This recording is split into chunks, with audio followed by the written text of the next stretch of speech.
그리스도 안에서 사랑하는 성도 여러분, 나와 나의 하나님과의 관계 제2편을 생각해 볼까 합니다. 첫째, 오늘은 바로 결론에 들어가는 셈입니다.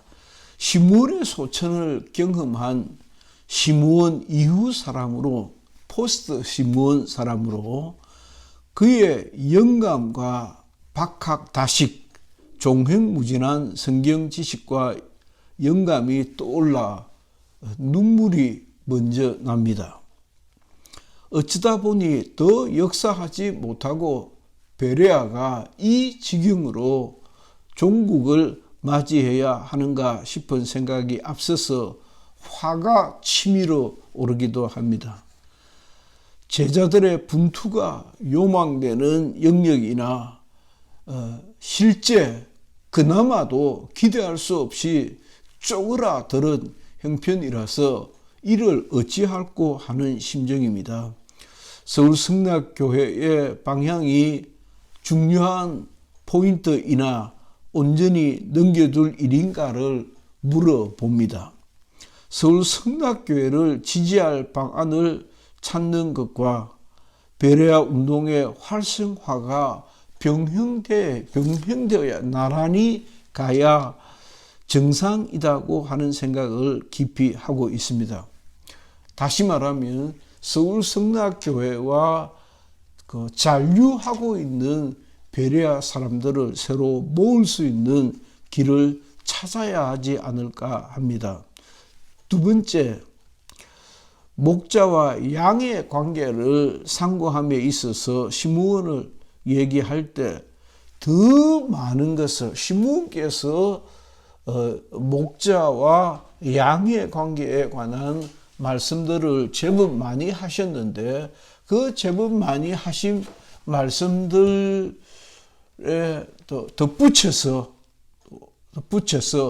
더 풍성하게 많이 할 수도 있겠고, 시므온보다도 더 많은 일을 누가 더 할 수 있을까 하는 생각이 들기도 하여 어쩌면 좀 망연자실하다 하는 생각입니다. 엊그제 시므온께서 세상을 떠나셨기 때문인지 시므온에 관한 말씀을 좀 자주 드렸습니다. 세 번째는 그러나 베레아 운동을 추종하고 따르고 사랑했던 사람들은 신기일전하여야 할 그런 상황이지 않는가 하는 생각을 합니다. 가신 이는 가시고 남아있는 이들에게 어떤 역사적 사명이 있고 작은 힘으로도 어떻게 해서든지 주의 나라와 복음을 위해서, 하나님의 나라와 그 의를 위해서 우리가 어떻게 이 구차한 한 목숨을 바칠 수 있을까를 궁리해야 하지 않겠습니까? 네 번째, 제 개인적으로는 이동훈의 성경의 세계에서는 수요일 첫 시간 목자와 양의 관계를 살펴보고 오는 또 금요일에는 또 그 양의 관계를, 목자와 양의 관계를 나와 하나님의 관계로 설정했을 때 먼저는 존재론적으로 살펴보고 두 번째는 사역적인 측면에서 살펴보면 어떨까 생각을 합니다. 이것은 벨코프의 신학에서도 이렇게 주로 벨코프가 그렇게 다루더라고요. 그러나 대부분의 신학자들이 하나님, 신론, 인간론, 성령론하고 이렇게 나아갈 때 대부분이 존재론적으로 정의를 내리고 그 다음 사역적으로 정의를 내리고 그 다음 또 여러 방만한 내용들을 첨언하는 것을 볼 수가 있었습니다. 저도 나와 나의 하나님과의 관계를 존재론적으로 먼저 살펴보는 것을 집중적으로 하고 거기에서 거의 드러나고 그리고 2차적으로 사역에 대해서 살펴보면 월요일과 수요일 그 4시간을 때울 수 있지 않을까 하는 생각을 합니다. 마지막으로 6번째는 향후도 존재론과 사역론으로 나눈 이 방법을 별다른 영감이 아니라면 각 항목마다 계속 같은 기조를 유지할 생각이다 라고 소개 말씀을 드립니다. 무슨 말인가 하니까 별다른 영감이라는 것은 이건 별로구나. 벨코프가 했던, 칼 바르트가 했던, 또 어떤 유명한 사람이 했던, 그건 옛날 방식이고 좀 더 날레이티브한 서술형으로 이야기식으로 바꿔야겠다 할 수도 있고, 뭐 그렇게 종래의 방법을 좀 더 따를 수도 있고 그렇겠습니다. 제가 어떻게 나아갈지는 저 자신도 왜냐하면 제가 미리 딱 만들어 놓고 동영상을 찍고 여러분들에게 소개하는 것이 아니라 그때마다 아주 절박하게 바쁘게 시간도 없기도 없거니와 그만한 영감을 따라서 하나님의 인도하심을 따라서 이런 얘기도 하고 저런 얘기도 하고 하기 때문에 그렇습니다. 첫째, 존재론적 이해라고 하는 제목입니다. 1. 목자. 시편 23편, 우리 모두가 너무도 잘 알고 있는 시편 23편과 신약에서는 요한복음 10장 1절로 18절을 상고해 볼까 합니다. 시편 23편 여호와는 나의 목자시니 하는 이 시편을 워낙 좋아도 하고 워낙 많이 사용하기도 하고 그렇습니다. 우리가 시편 23편을 한번 보겠습니다. 여호와는 하나님은 이스라엘은 그렇게 했습니다. 나의 목자시니 내가 부족함이 없으리로다. 그가 나를 푸른 초장에 누이시며 쉴만한 물가로 인도하시는도다.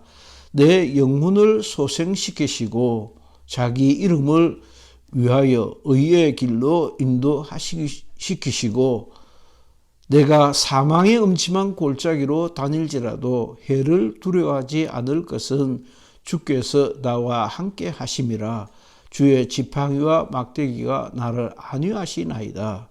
주께서 내 원수의 목전에서 내게 상을 베푸시고 기름으로 내 머리에 바르셨으니 내 잔이 넘치나이다. 나의 평생의 선하심과 인자하심이 정녕 나를 따르니 내가 여호와의 집에 영원히 가리로다. 오랜만에 읽었던 시편입니다. 심지어 오늘 이 동영상을 찍으면서도 읽어보지 않았던, 왜냐하면 뭐 줄줄 외우고 있었으니까요. 성경 말씀이었습니다. 그런데 재미있게 생각나는 것은 제 매제가 제 바로 밑에 동생의 신랑이 장로이고 학교 교장으로 있다가 지난달에 퇴직을 했는데 그 매제가 여러 해 전에 오래전에 했던 얘기가 생각이 납니다. 여기 저는 그 한자로 된 성경을 먼저 보고 그 사이에 성경이 여러 번 바뀌었는데 여기 상을 베푸시고 그 상을 이 매제는 상이라고 하더라고요. 그게 아니고 테이블, 우리에게 테이블을 베푸셨다라고 가르쳐 준 적이 있고 또 하나 더 있었는데 시편 23편에서 또 한 가지 있었는데 뭐 하여튼 또 기억나는 대로 소개해 드리겠습니다. 자, 요한복음 10장 좀 긴데 길어도 정말 중요하니까 좀 소개를 해야 할 것 같습니다. 심지어는 계속 이야기를 안 해도 좀 소개를 해야 할 말씀이 아닌가 싶습니다. 내가 진실로 너희에게 이르노니 양의 우리의 문으로 들어가지 아니하고 다른 데로 넘어가는 자는 절도요 강도요 문으로 들어가는 이가 양의 목자라. 결정적인 얘기들이 나오거든요. 문지기는 그를 위하여 문을 열고 양은 그의 음성을 듣나니 그가 자기의 양의 이름을 각각 불러 인도하여 양의 이름을 각각 부른다고 했습니다. 얼마나 많은 다른 영감으로 설명할 수 있는 그런 말씀입니까? 내느니라. 자기 양을 다 내어 놓은 후에 앞서 가면 양들이 그의 음성을 아는 거로 따라오되 타인의 음성은 알지 못하는 거로 타인을 따르지 아니하고 도리어 도망하느니라.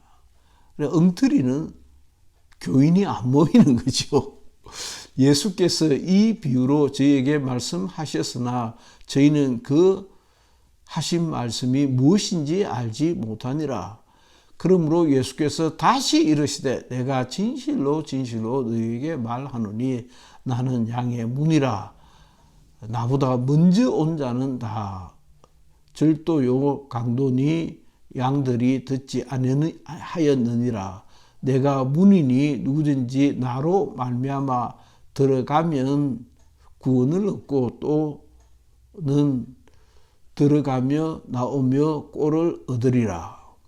도적이 오는 것은 도적질하고 죽이고 멸망시키는 것뿐이요 내가 온 것은 양으로 생명을 얻게 하고 더 풍성히 얻게 하려 하는 것이라. 나는 선한 목자라. 선한 목자는 양들을 위하여 목숨을 버리거니와 싹구는 목자도 아니요 양도 제 양이 아니니라. 이리가 오는 것을 보면 양을 버리고 달아나느니 교회가 어려운 일이 처하면 제대로 교회를 안 보고 달아난다. 그렇게 할 수도 있겠죠.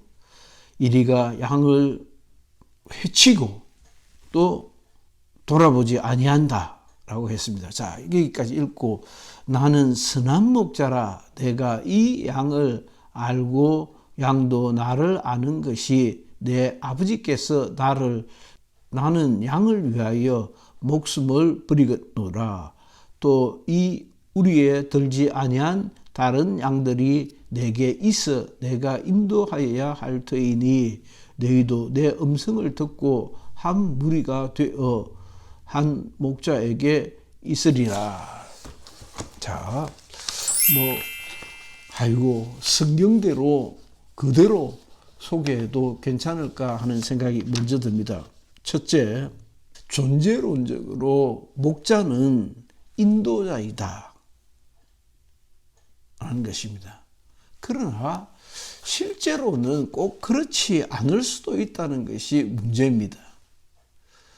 이 세상에는 명시적으로 성경에야 얼마든지 목자는 우리의 진정한 인도자다. 그건 오케이, 그렇습니다. 그러나 실제 인간 세상에는 아닌데요. 우리 목사님은 엉망인데요. 할 수도 없지 아니한 것이 현실입니다. 작은 첫째는 참목자라는 제목으로 참목자는 양의 문을 자유롭게 출입하는 자이다. 그렇죠.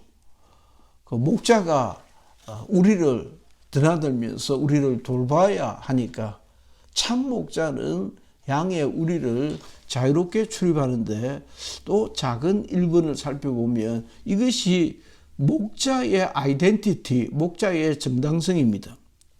매우 두 번째는 특별한 기준입니다. 매우 특별한 기준입니다.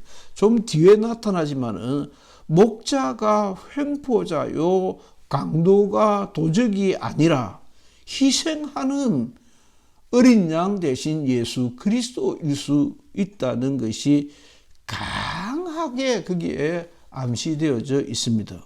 세 번째는 그 목자의 사역은 생명과 관련이 있습니다.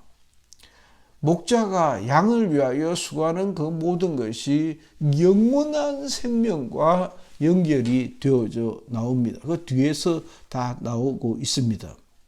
두 번째는 제가 길게 하면야 몇 시간도 설교를 할 수 있는 것이어서 그렇게 하지는 않을까 싶습니다. 여러분들께서도 또 알고 계시는 것이기도 하고요. 두 번째는 안목자가 있습니다. 제가 일부러 명시를 그렇게 했습니다. 목자 아닌 사람, 안목자, 목자라고 하면서 이 안목자라고 하는 목자는 첫째, 다른 문이 있다. 살짝 들어오는 사람이다. 양들이 다 알아서 목자가 들어올 때 양들이 쪼르르 모인다든지 그러지 않고 살짝 다른 길로 와서 들어온 사람, 양을 훔쳐가려고. 그래, 안목자. 다른 문이 있고, 두 번째, 목자를 사칭한 도적이요, 절도요, 강도요, 세 번째, 생명을 빼앗아가는 마귀요, 사탄이요. 율법이 이 역할을 먼저 했습니다. 그러나 이것은 진리인 줄 알고 속고 따라갔던 것입니다. 그래서 그 율법을 따라갔던 모든 사람들은 다 죽어버리는 거예요. 율법대로 살면 죽어버리는 거예요. 율법대로 살면 안 되는데 율법대로 살았어요. 우리가 그렇게 살았어요.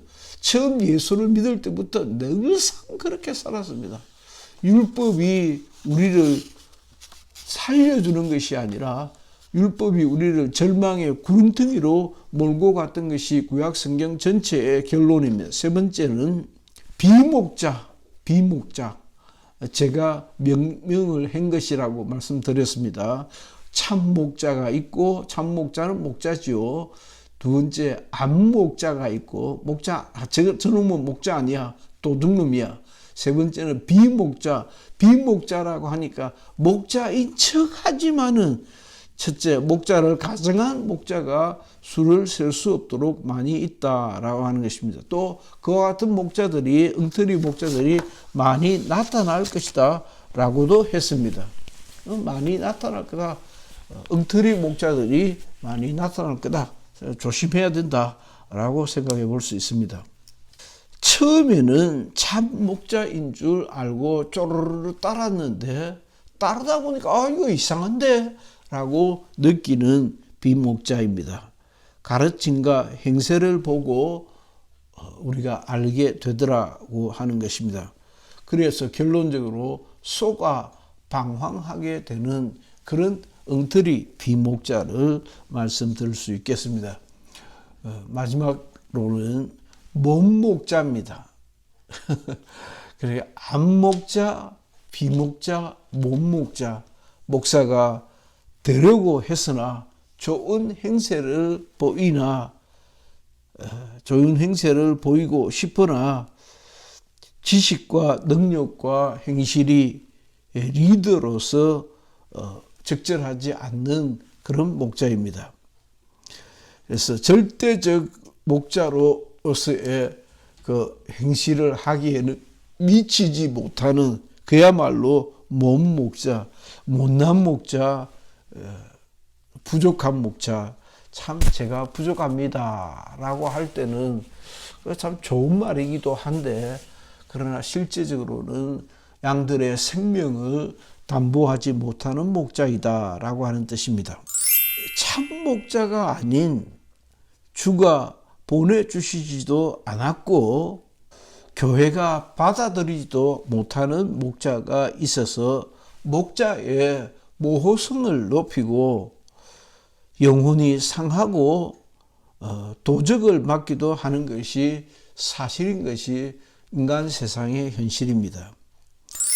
세 번째는 목자의 명예는 절대적 존재론자로서 인도자이면서 그 절대적 인도자인 이가 폭행자요 빼앗아가는 자가 아니라 헌신자요 희생자이더라는 것입니다. 두 번째는 목자의 의도와 계획과 경륜을 가지고 그 목자만의 특별한 경륜과 확신과 계획과 섭리를 가지고 이끄시는 분이시다라는 것이고, 세 번째는 목자에게는 숱한 희생과 책임이 의무가 따르더라.